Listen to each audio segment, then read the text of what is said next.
Keynes, graphs, classical stuff, all the fun stuff.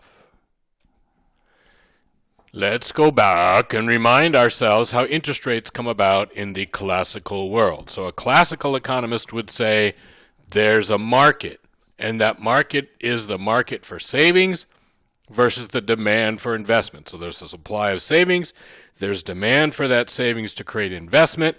Those two things are going to interact just like any market, and we're going to have an interest rate.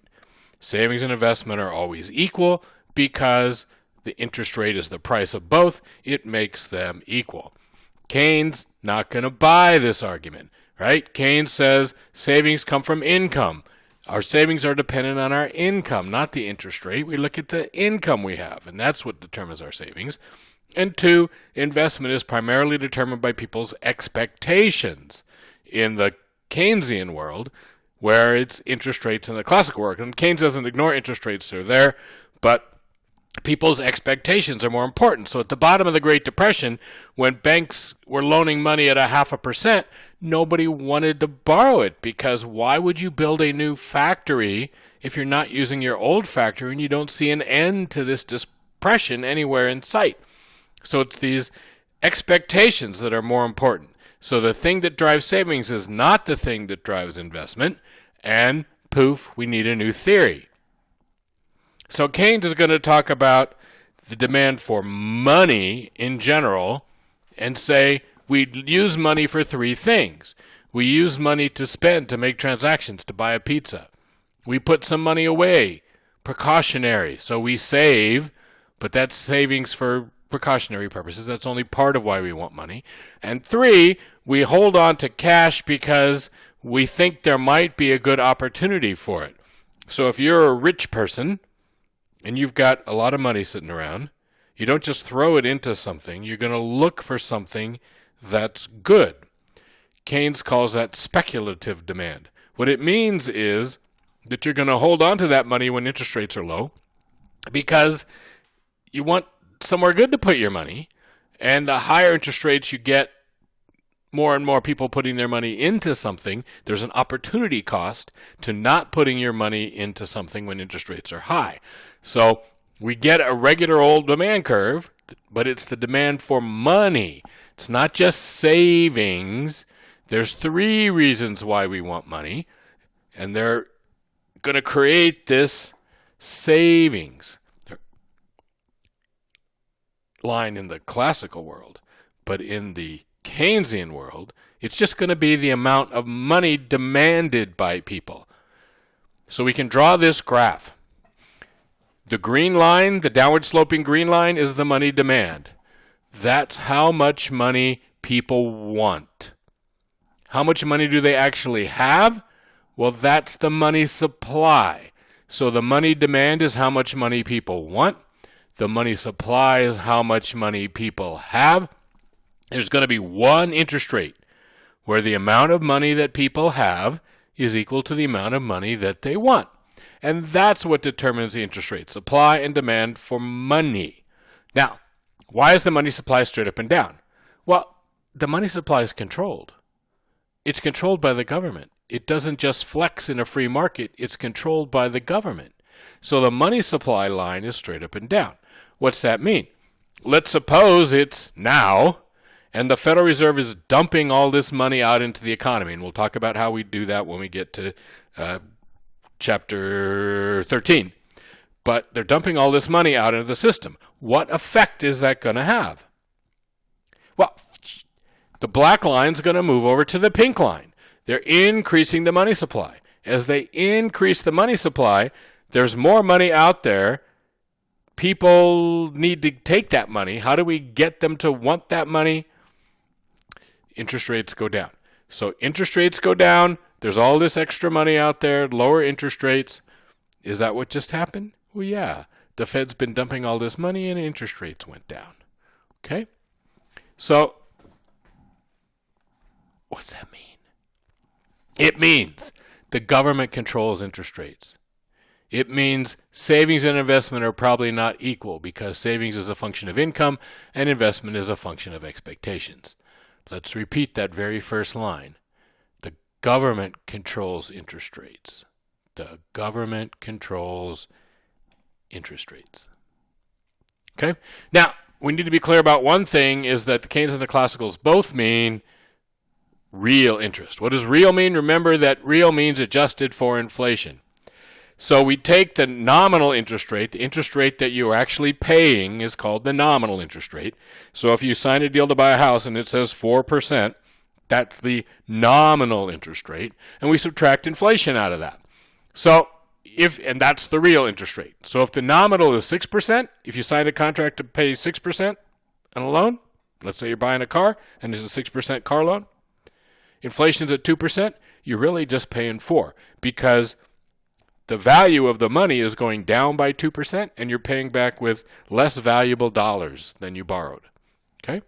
If it's the 70s and the nominal interest rate is 6% and inflation is 12%, you're actually coming out ahead.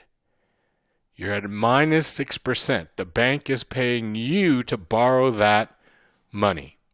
Okay? The bank is paying you to borrow that money. Why did a lot of banks go out of business in the 70s? Well, maybe this is it. Okay? You loan somebody $100,000 to buy a house at 6%. When they pay that house back, that house is worth $200,000. $100,000 they paid you back won't buy that house anymore. You lost money, basically, while you were loaning them the money to buy the house. Okay? Exciting. Now, what happens if we have a recessionary gap? This is what happens in the classical world. Okay? Let's remember now that we always start out right here. This is our point. Okay? We always are where short-run aggregate supply crosses aggregate demand. That's where we start. All right? This is a recessionary gap. We want to be on the green line, the light green line. Instead, we're over here. Now, if we don't have full employment, if we're not at that long-term equilibrium in the classical world, what happens? Well, wages and prices should go down, right? We've talked about that many times. Classical view, wages and prices should fall. So right now in our economy, wages and prices should be going way down. You can ask yourself if that's what you see, but again, wages and prices should go down. The supply curve tells us about business profits. If wages are going down, their profits are going up. Wages falling makes this happen. Okay? We go from SRAS 1 to SRAS 2 because wages go down. The cost of production goes down. And what happens? We go to this point right here. All of a sudden, my computer's acting funny. All of a sudden, we're right here. We slid down the curve, and we're right here. Okay? We're on the LRAS. We're exactly where we want to be. We have full employment. We had a recession. Wages went down. That made the blue line move to the dark green line. This over here is where prices are, right? P price. What happened to prices? Well, they were here. Now they're here. Ooh.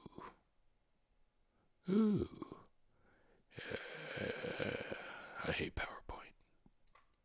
I hate drawing with a mouse. Okay. I think we got the idea, though.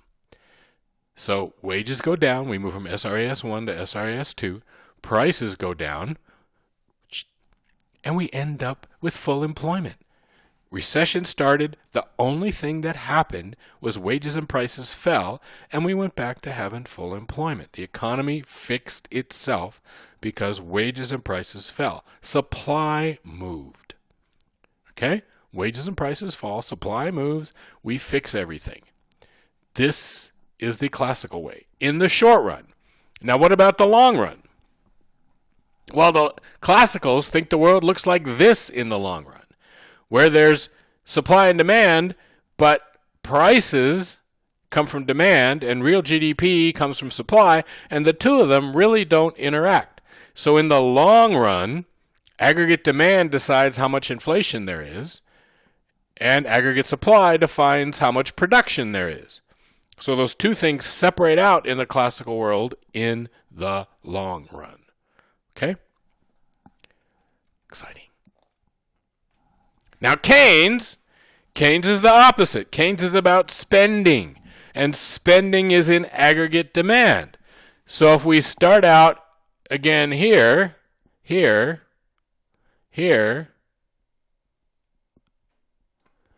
we have a recession, how do we get out of that recession? Well, we push aggregate demand up, we slide up the curve, and we're here. So now we're at full employment, but we got there by increasing aggregate demand. And how did we probably do that? Well, the government spent money. We have something called a stimulus package, which is what, again, as I'm speaking right now, the government's working on. They're writing a stimulus package. Their job is to move 81 to 82 to fix the unemployment that's going on by moving aggregate demand. So a classical would say, government, don't do anything, aggregate supply will move. Keynes would say, government, spend money, aggregate demand will move. Okay? Two opposite theories. Opposite. All right, just some reminders here. Keynes is about demand, not supply. Keynes is about nominal, not real. In Keynes' world, there are multipliers. Investment and savings aren't equal. We might not be in equilibrium. And recessions either happen because we don't have enough investment or because there's speculation. And again, I keep mentioning speculation. We really haven't talked about it, but we will hit that here pretty soon. A little comparison of the classicals and the Keynesians. Classicals are about supply, Keynesians are about demand. Classicals are about real, Keynesians are about nominal. Classicals are about prices and equilibrium, Keynesians are about spending. In classical world, savings always equals investment. In the Keynesian world, they're independent. Recessions don't happen in the classical world unless there's speculation. And recessions usually happen in the Keynesian world because of lack of investment, but insufficient aggregate demand is what Keynes would say, but usually lack of investment, or could also be because of speculation, and we'll come back to that. Okay?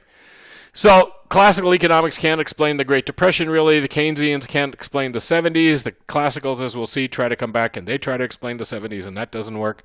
So we get kind of a new theory, which is sort of a classical theory, which is a Ronald Reagan theory that starts the 80s, and then by the end of the 80s and into the 90s, we're going to have a whole new way of looking at the world.